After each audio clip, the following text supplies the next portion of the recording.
The U.S. prison industry has over 2 million prisoners. The majority of these inmates could have avoided prison if they only knew how the U.S. prison system operates. So, I present to you Bullpen Therapy.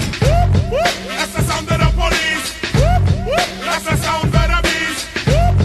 That's the sound of the police. That's the sound of the beast. My grandfather had to deal with the cops. My great-grandfather dealt with the cops. My great-grandfather had to deal with the cops. And then my great-great-great-great. When it's gonna stop? That's the sound of the police.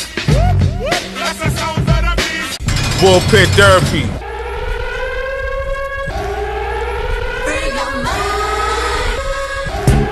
Here we are again, MultiHop, Bullpen Therapy.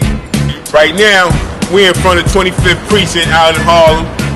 One of the reasons that we're here is trying to prevent you from making the same mistakes that I made, or many brothers made before me and before you. I'm trying to get you the tools you'll need so you won't make it in the inside of 125th Precinct or any precinct. Now in the precinct. Welcome into the precinct. Instead of being cuffed into the precinct. How real is that?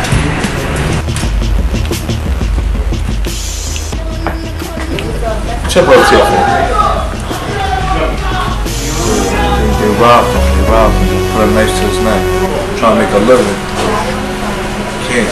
What's up, man? What's going on? All right. Right? Yeah. We in the building. No, we're trying to say to young brothers and sisters for making this trip. There's a lot of screams going on in the background. I hear them from here, but they can't hear us. They don't know we here. They don't know we here. They're screaming, yelling in the background. Let me out. Free me. It wasn't me. I didn't do nothing wrong.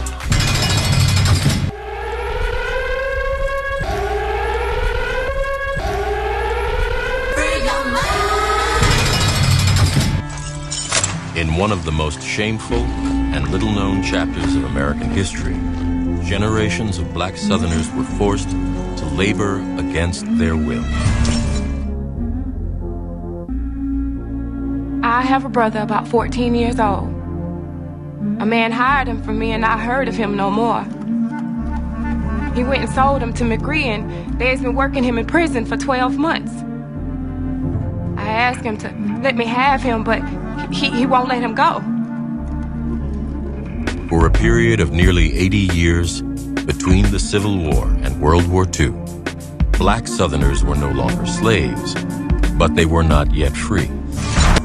New laws targeted African Americans and effectively criminalized black life. It was a crime in the South for a farm worker to walk beside a railroad. It was a crime in the South to speak loudly in the company of white women.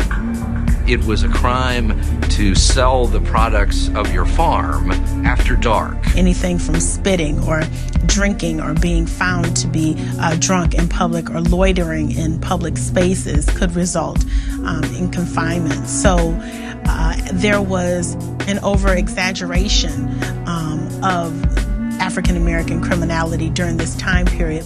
You have a group of people who are accustomed to have people serve them. Now, suddenly, these people are free.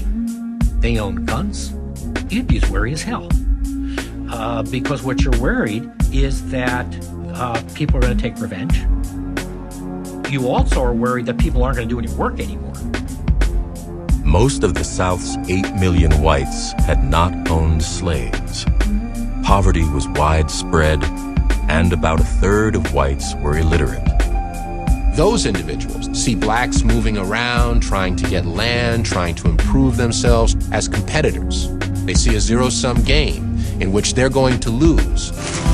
From almost the first moment, white Southerners were responding to try to put African Americans back into a position as close to slavery as they possibly could. Southern states had a history of placing prisoners with industries that would bear the cost of guarding and housing them in exchange for their labor.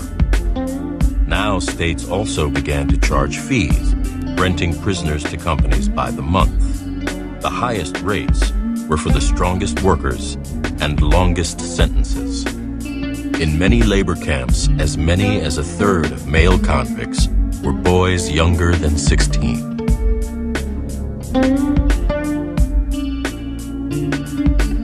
Girls and women were also forced into labor.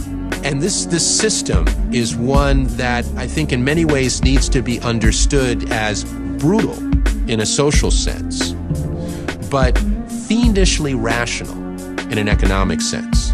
Because where else could one take a black worker and work them literally to death after slavery? And when that worker died, one simply had to go and get another convict. When you go to the 13th Amendment, one of the fascinating things about the text of that amendment is that it says that slavery is abolished, except in the case of a punishment for a crime.